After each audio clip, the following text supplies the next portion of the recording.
Anyway, let's start off with just a question here before we get into the actual panel itself, and maybe that's enough time for some of the conversation to die down a little bit. Just a show of hands here, how many of you have heard of EB-5? Show of hands. Okay, it's kind of what we expected, I think. How many of you have been involved in an EB-5 project, either as an investor, borrower, lender? Okay, good.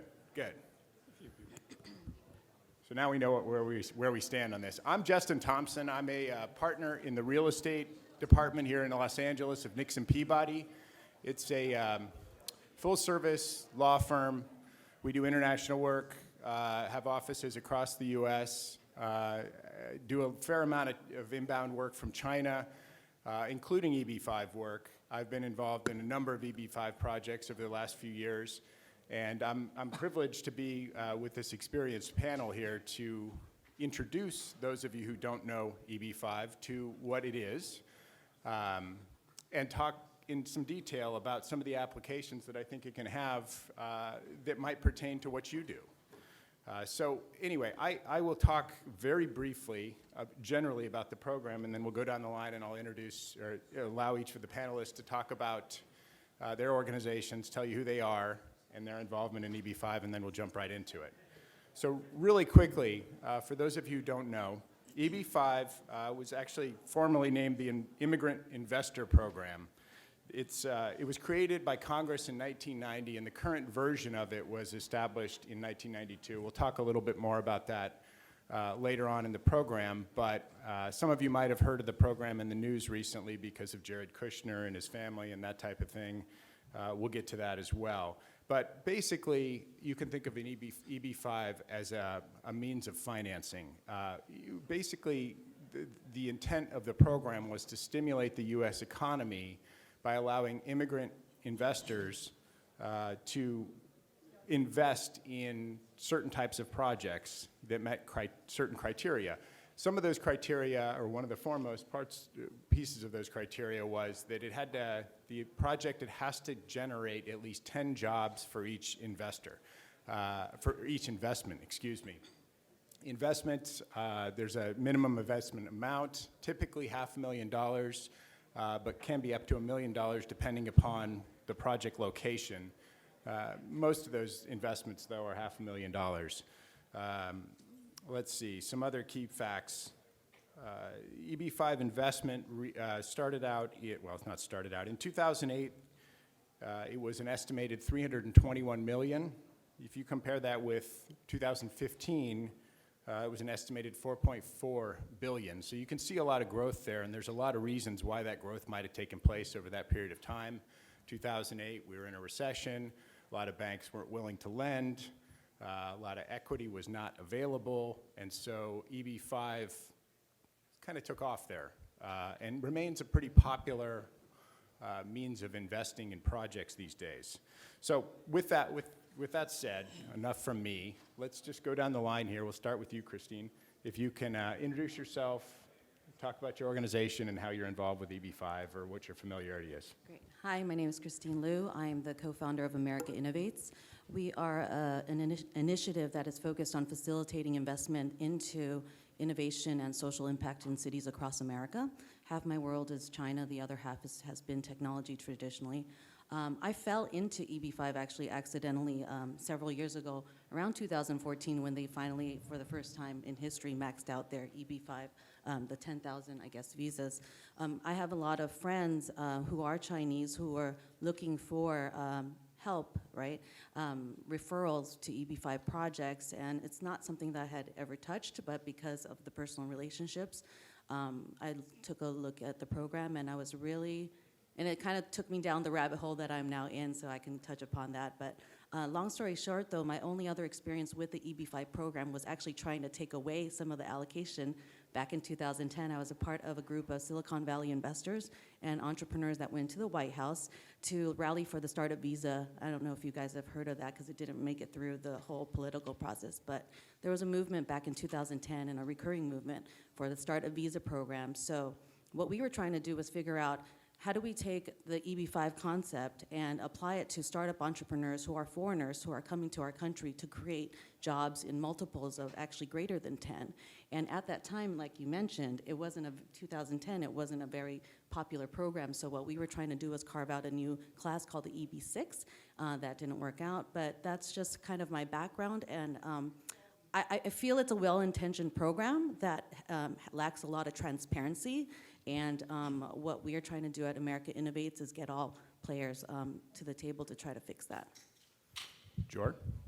Yeah, I remember the startup, the EB-6 initiative. I was a proponent of that, even though I was active in EB-5. There is a startup, there is an entrepreneur visa now. How active it will be, who knows? So within EB-5, I kind of wear three hats. I have a corporate securities law firm called Homeier Law. We are known to be one of the leading securities firms in this space. We've worked on over 500 different EB-5 matters, and our clients have successfully raised billions of dollars through the program. I separately also co-founded a company called VerifyInvestor.com, which is an accredited investor verification solution that's used outside of EB-5, primarily in the crowdfunding industry, and then also within EB-5. Within EB-5, we're probably the dominant provider as well. Lastly, I do use EB-5 for some of my own projects. I have a chain of Panera Bread restaurants that we leverage and supersize our returns by leveraging EB-5 investors. Kevin? Hello, my name is Kevin Wright, and I'm with Baker Tilly Capital. We're a broker-dealer, but I've been in the EB-5 space for about 11 years and done a variety of things, starting off as a service provider. We've written the business plans for about 600 or 700 different EB-5 projects over the last 10 years, as well as the job studies. And then I moved into fundraising, where we've raised several $100 million from countries like China, India, Turkey, Russia, other places. And as well, I developed my own projects. Like currently we're developing a Hyatt hotel at the LAX airport using EB-5 money. So, Tyler? Thanks, Justin. My name is Tyler Rooker, and I am China Investment Manager for Gemdale USA. My day-to-day involvement with EB-5 at the moment is just looking at it very strategically and whether we want to utilize it in some of our projects. Gemdale USA, if you don't know, is one of the top 10 Chinese developers, and we actually have a U.S. company that is actually in Pasadena. And I guess I just wanted to say two things about how I might be connected to this conference in other ways. 20 years ago was the first time I went to China, and I actually wrote a dissertation on the Silicon Valley of China. So I've read the book, and that's kind of led me to EB-5 because 10 years ago I was commissioned to go back to China and work on Chinese investment, and then 5 years later, 5 years ago, I also fell into EB-5 because I had friends and connections who wanted to understand how the projects worked and due diligence to be done. So that's kind of my meandering route to this seat today. You were definitely meant to be here, Tyler. So let's jump into the questions. We've kind of broken them down into three main categories. Hopefully we'll be able to touch on all three here: structure and requirements, location and availability, and political climate and the future of the program. We'll kind of run through these, but I think maybe a few minutes here to set the stage a little bit further, just so everyone in the room is on the same page here about an EB-5 project. Basically, what we deal with here is foreign investors who are interested in investing in a project in the United States, and that project has to meet certain qualifications, including the job requirement and a number of other requirements that I was talking about. But the investment itself can be made in a number of different ways. It can come in as debt, it can come in as equity. There's a number of different alternatives, and the structure is not as key as the overall effect of it, which is an alternative source of financing, I think. I mean, obviously the devil's in the details on all these types of things, particularly when you have something that involves securities law, immigration law, contract law, and a number of other different nuances to it. But Jor, I want to start with you on this, now that we've got a little bit of the groundwork that this is an alternative financing type of program, or at least that's the way I think it's helpful to look at it. How are the EB-5 proceeds typically used in a project in your experience? So typically, and I think Kevin should answer this question as well. Typically, they're used for anything that's related to operating, developing, building. In the case of real estate, it could be acquiring or building the project and then operating. So almost anything that could be used for the business operations, which leads to the creation of a job, is fair use. The key really isn't so much how you use it; it's whether you've described the use of proceeds properly, and then you've used the money the way you said that you've used it. And if you don't mind, I'll pass it to absolutely. Kevin, because this is what he has had to do as a business plan writer and an economist. One of the key features of an EB-5 application is the job creation, and the business plan writer and the economist is what it provides the central report for the government to look at. Sure. So, the two parts of the question, first, what would you use it for? And you can use EB-5, again, like George said, for pretty much any business activity. Now, in China, the majority of it is all going to be real estate based, although we've done successful P&A funds for film. We've seen manufacturing of green electric cars, so a lot of infrastructure projects. We've done things for online gaming. So there's a wide variety, and particularly in India, where we see investors who invest a lot more into smaller startup type projects as well. And then in terms of how is the money used? So we've used it in a variety of ways. You can use it as equity, you can use it as debt, you can use it in a variety of positions. So typically in a real estate deal, for example, EB-5 is going to be in a second position. So you're either looking at mezz debt or preferred equity. In that case, rarely you do see it used as first position debt, and more rarely you do see it used as equity as well. Although it's important to remember, what is it that the investors are really getting out of this? What they're getting is a green card. They're not getting a return. So in their mind, what they're looking for is safety and not really an expectation of a return at all. So they look to have their money used in a project where they feel like the investment is safe, and say 7 years from now, you will give them back their money. So they look at it as a 7-year interest-free loan. Yeah, for my deals, we offer both debt and equity. Most of our investors choose an equity path, which is really nice. One quick follow-up for you on that, Kevin. Why do you think it is that in the deals where it comes in as debt that it's very rarely in a first position? Well, mainly you have two things there. One, the investors are looking for large amounts of jobs to be created. Obviously, the minimum for every investor, 500,000, needs to be 10 jobs. However, they want to invest in a project that's projected to create 20 or 30 or 40 jobs per investor. And in order to do that, you need to leverage up the job. So if you want to use EB-5 in first position, say on a real estate deal, is going to be 50% of the total capital stack. So you're going to need a lot of money. But if you put it in second position, you're looking at more like 25, 30%. So therefore, if you have a total pool of jobs, and you're either you divide by 3 rather than 2, there's a lot more jobs to go around per investor. The other thing is that understanding that a typical person who's going to raise money for you, if you're looking for second position money, it tends to be riskier. So your alternative to using EB-5 tends to be a mezzanine loan or some other type of loan that may cost you 12, 13, 14% interest per year, whereas EB-5 will probably be half of that. So it's more desirable to use in that position. Got it. So Tyler, I know that you're a student of EB-5, as you alluded to, and have a fair amount of familiarity with it. We've talked a little bit here about the jobs, and I want to drill down a little bit into that more. What kind of jobs satisfy this requirement? Is it? Can you tell us a little bit about the requirements there? Yeah. So I guess one of the things that EB-5 does, or that's so important about it, I was going to draw a distinction based on what Kevin and Joel were saying, which is that here we have venture capital, which you might consider to be overeager capital, right? Whereas EB-5 capital is more patient capital. If there's a distinction, they're on two sides, two opposite sides, and Kevin already talked about why that's the case. So the key thing is that economic activity is created, and I think the three types of jobs that count for EB-5 purposes is you invest in a project, and whatever that project is, all the jobs that are created directly, that is through employment, whether if it's a hotel or a Panera Bread, the people who have W-2s who are employed full time.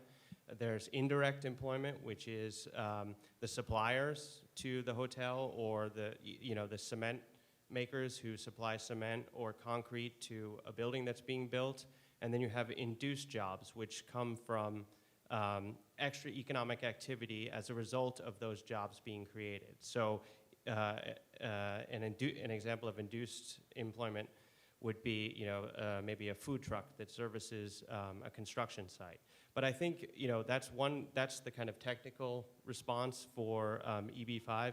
But from what I've seen, some of the stuff, the jobs that get generated that are overlooked are jobs that come from, I work for a developer, so maybe you'll say I'm biased towards real estate, but if you build an office, the offices that are being built in Los Angeles, in Silicon Valley, in Manhattan, in a lot of the places, they are, it's not that if you build it, workers will come, but they're being built to concentrate and agglomerate employment and economic activity, which, in the examples of Silicon Valley or in China's Silicon Valley, the results of concentrating activity in these cities is that you get even more economic activity. And the last piece, which I think also gets overlooked in the more technical analysis, is the immigrants that come. So as a result of this investment, every investment brings one immigrant who typically brings his or her family. They're coming to the United States. They're not only buying houses and driving up real estate prices, but they're also buying goods and services, and they're also creating a new life in the United States. And if you I think most of you are from the area, but if you go through San Gabriel Valley, if you go through Rosemead, you see incredible entrepreneurial activity of first-generation immigrants trying to create a life for themselves. And I think that dynamism is something that you can trace in some ways to EB-5, and that would be another portion of jobs that doesn't always get counted in technical, but is as important, I would say. Well, thanks, Tyler. It'd be hard to top that answer. That's very thorough. It's actually inspiring. I wasn't expecting that, but who knew? EB-5 inspiration. Christine, a good question for you. I mean, EB-5 is, at its core, an immigration program. Right. So the question really is, why is there so much emphasis in the program on securities law, and why is the SEC so involved? And after you get done with this, Joy, I'm going to toss this over to you to see if you have a different take, maybe. Yeah, actually, I don't think I'm the right person to answer that specific question, because that's not my area of expertise. Sorry. But what's interesting, just to kind of provide the other side of the coin, if you will, in terms of EB-5, I work on the opposite side of the spectrum. I do it by choice.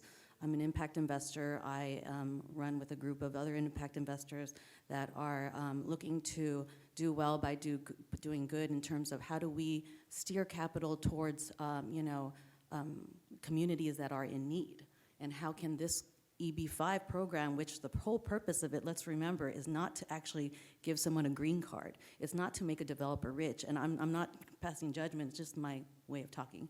But it's to create American jobs. And as a first-generation immigrant, who came over with my family in the 70s, I was so inspired by that. And so what I just wanted to do was figure out in this program, with this 10,000 visa allocation, is there room in the program for people such as myself to leverage it to actually do what we kind of want to do, go into South LA, create, apprenticeship programs, create incubators that are co-located with job training centers so you can uplift the community. And there is a real estate play, in the process of that. And the frustration that I've come across for America Innovates is we always feel like we're in competition with, the stability of the program when you're an investor living in China. You're gonna go for the fancy names that you've heard of. You're going to be wowed by the SLS Hotel in Vegas or the Marriott's, and I completely understand why, because that's your capital you're putting in. And so it's been a little frustrating in actually in this journey of, okay, if my friends are asking me to steer capital because they're looking for EB-5, and I'm looking at this and I have, it's someone's green card and you know it's your relationship, the only way I can do it is if I either have complete control over the project or if it's going into something that I feel is worth my time. So I just wanted to give the opposite side of that is every time that we've wanted to use EB-5 in a way that would be uplifting and actually create jobs in the community that are value add, you know, we kind of lose the allocation to the hotels and the fast food chains and things. And again, I'm not passing judgments. It's just the balance is, can this program be used for high-value job creation and not just low-wage jobs because it's checking off a number and there are a bunch of rich Chinese who want to come here. And I'll give you a perfect example of that, and this is where it turned for me.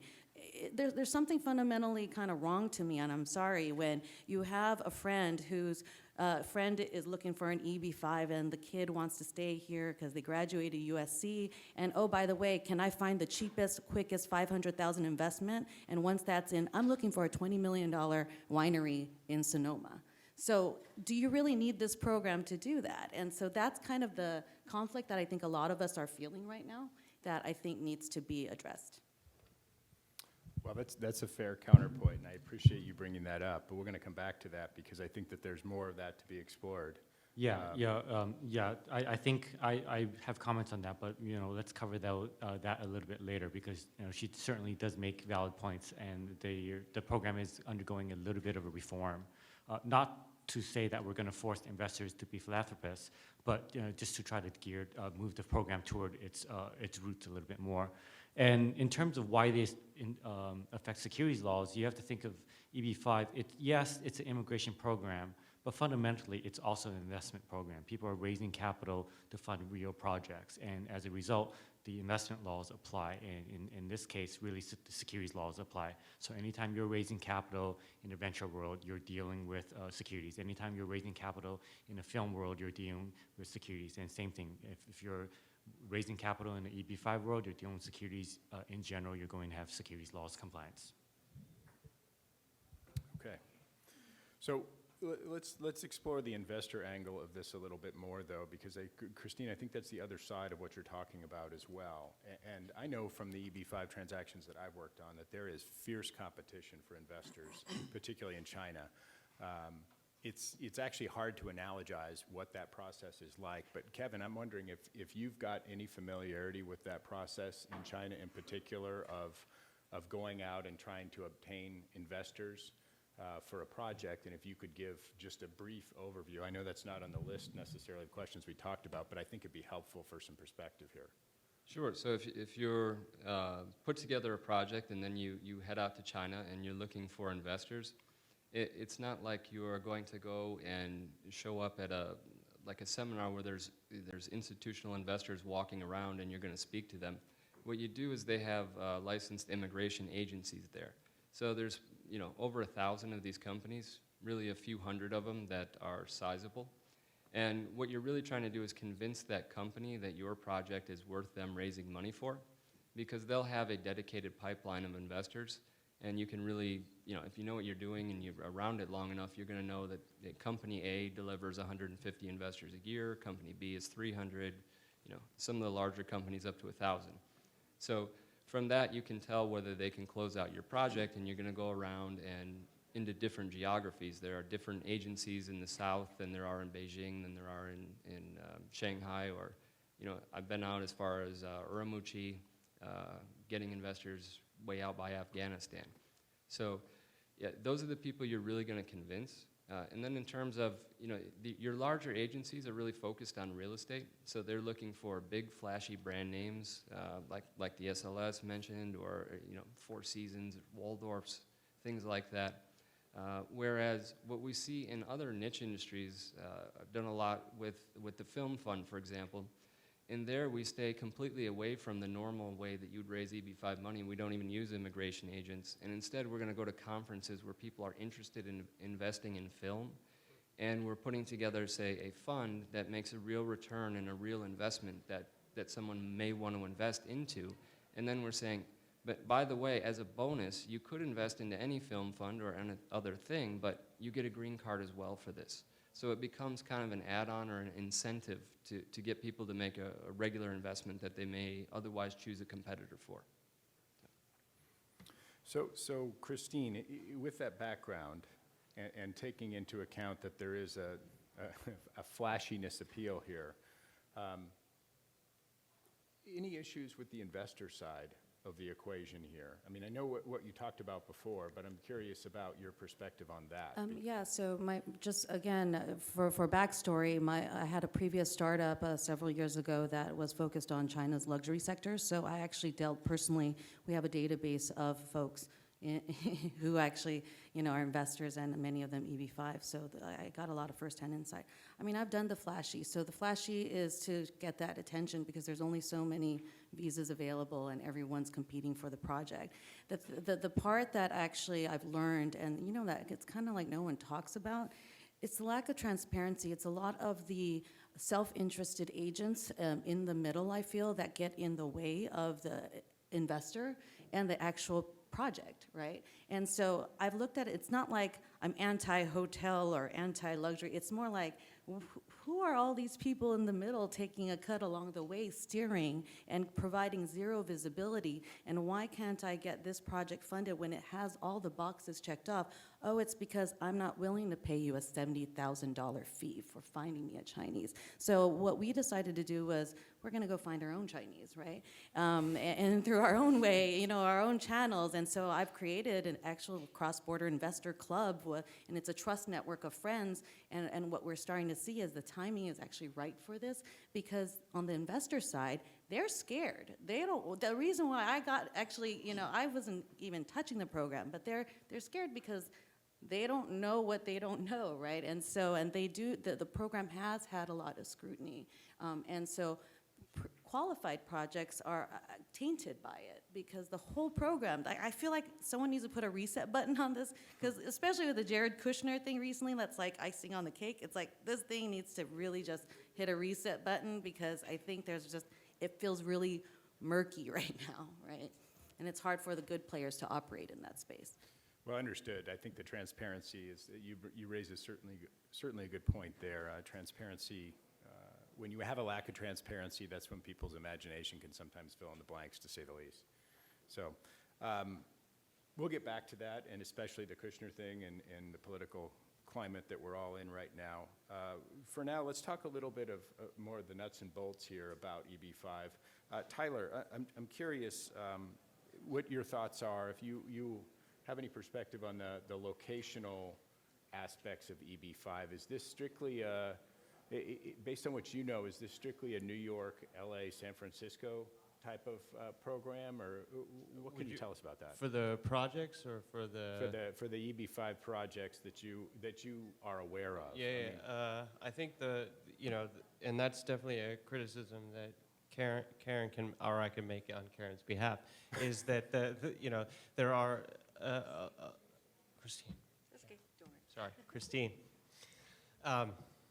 Is that a lot of these EB-5 projects are concentrated in areas, for example, like Beverly Hills and Manhattan, which people don't usually view as areas that need to generate more economic activity, and that is kind of, the targeted economic area portion of EB-5, which allows the investment amount to be reduced, is to target areas that are kind of economically hurting. And I guess the only counter, if it is a counter, is that the projects that utilize, so Hudson Yards could be in New York City, could be a really easy target, and maybe if I say it, it won't get attacked, but that some of these deals do have gaps in the capital stack, that they are in need of extra funding, and it's not simply that evil developers trying to maximize their returns, that there's a portion of this that if it could be funded by senior debt, if it could be funded by equity, that would absolutely be the case.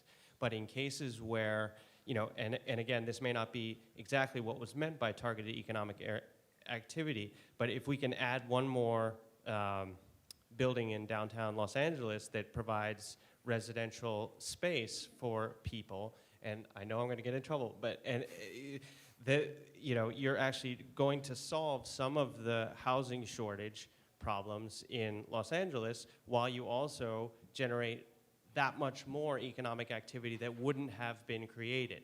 Now, is the economy or Los Angeles or Manhattan better served by putting investment into things where it actually looks like the jobs are more beneficial to the community, or is the problem, which may be the case, that some of these hidden jobs that aren't recognized, like food truck worker, that's not a good job. The guy in the cement factory in Ohio who's sending cement to Los Angeles to build that building. Those are the jobs that are kind of hidden and kind of maybe not recognized for what they are, but there's that much more of them for having EB-5 in the capital stack in these cities that seem to be very, very economically successful. So, are you pushing the needle a little bit in terms of raising wages and adding jobs to these very already oversupplied cities, or are these really the places where future growth of, not just the United States, but the world is coming, is in these big cities? That big cities are just going to keep getting bigger, and EB-5 in this case is actually just tapping, pushing the needle a little bit further in terms of economic activity and job creation in the big cities. So, right. Joe, I can see Yeah. you chomping at the bit. So this is an issue, right? And this is one of the things that people are fighting about with immigration reform and EB-5 reform. They're trying to figure out, well, should the jobs go toward these targeted employment areas, or should the jobs go to non-targeted employment areas? And the idea being, really, should the jobs go toward urban or rural, like rich areas versus poor areas? Tyler said something that a lot of people don't realize, which is, for example, if you look at like my Panera Bread, it's in the middle of Beverly Hills, right? Great area. But the jobs that we create, they're not in Beverly Hills. People bus in. Every job that we pretty much create down the entire food chain, from the post office man that delivers mail to the person that's making flour, somewhere in the U.S., those are all jobs that are actually in poor areas or not urban areas. So the economic impact actually is that we're not helping rich people succeed in that case. We're helping kind of create jobs that better the entire U.S. economy.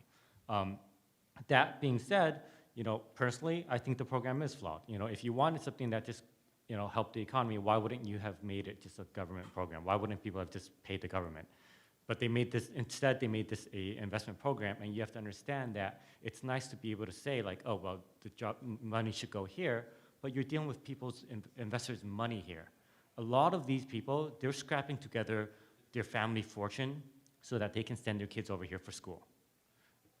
It's nice to tell people like, you should have humanitarian reason to invest. You should invest in a social cause. But this is their money, that they are their own social cause.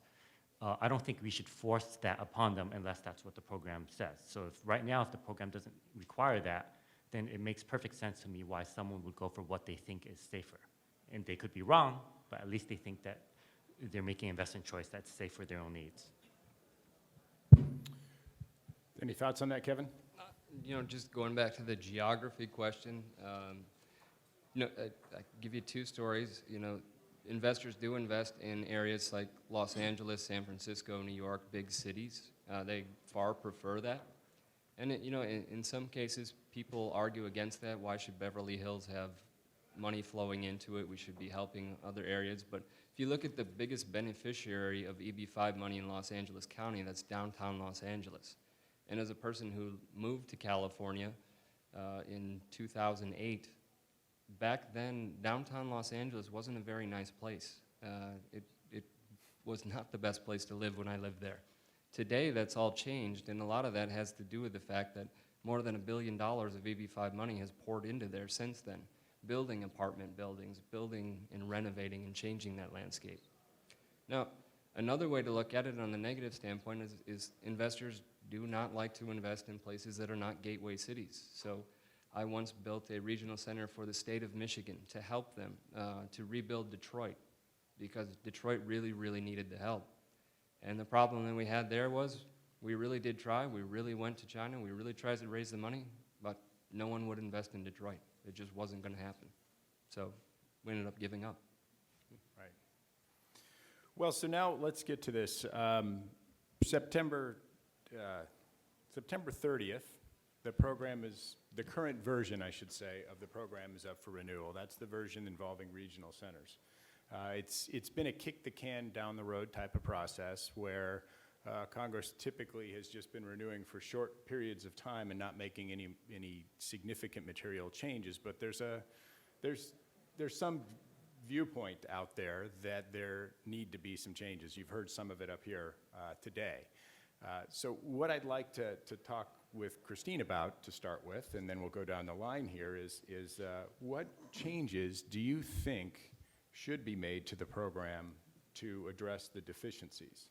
Yeah, so again, transparency. I think there is, and it's interesting that you mentioned Michigan because, again, the well-intentioned me is like, why aren't we steering that towards, fixing, the pipe problem in Flint, right? This is me and my bleeding heart, I get it. But I'm also very pragmatic and practical, and I've done business in China and lived there, so I get both sides. What I think I would change is this transparency. For me, if you can figure out a way to either raise the level of this program where it's more visible, that more people know about it, more businesses know about it, and can connect directly with the investors on the China side, you do away, I feel, with a lot of the folks that are in the middle bottlenecking the process and actually creating the lack of trust, right? And so that's the only thing. I actually don't agree with, I know Dianne Feinstein was saying just eliminate it, and this side they want to keep it going. I'm somewhere in the middle on it, and it's not to say evil developer, right? It's more of a, there just needs to be a transparency. And what a lot of people don't know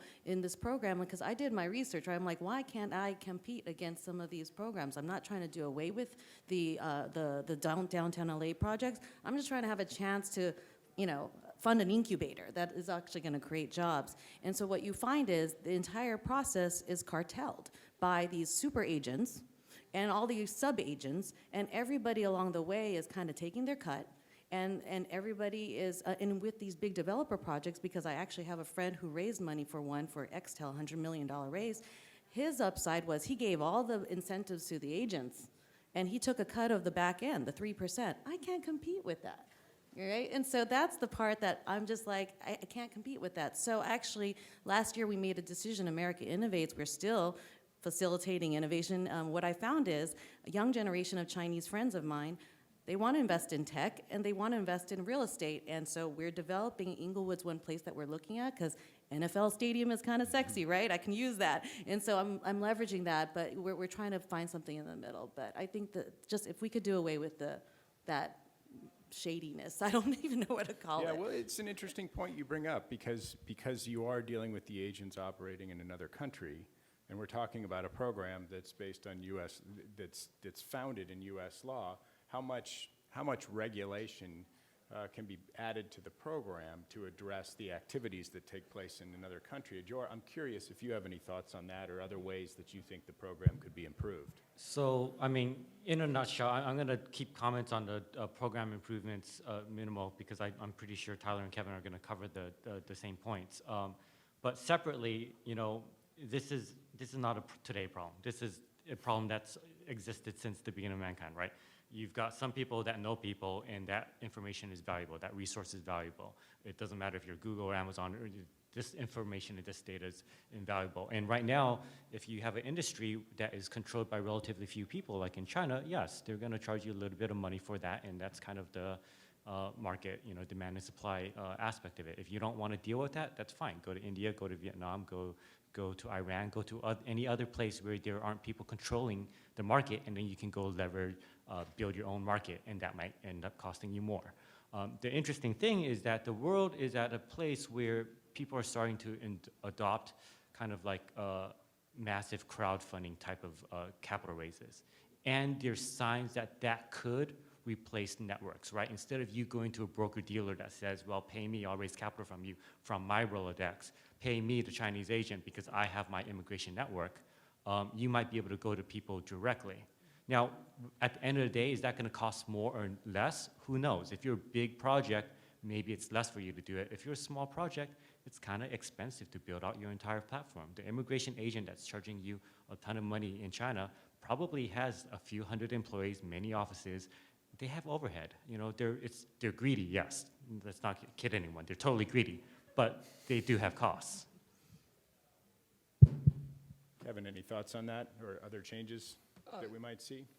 Just going in a different direction, I'd just say that, you know, when the changes to the law do take effect, I think there's actually less focus on trying to do projects in urban areas that really need it. And actually the louder voices that are being heard are more people who would like to see projects in rural areas and not in urban settings at all.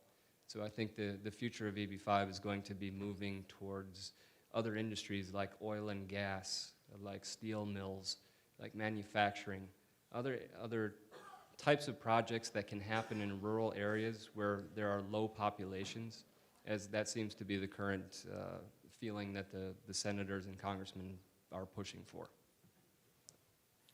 Tyler, any thoughts on that, or any other changes that you think, you know, your ear to the ground, you think might be forthcoming to the program? Well, I think the one thing that I've heard that's kind of compelling to certain portions of the U.S. population anyway is that this is a program that costs the U.S. taxpayers nothing.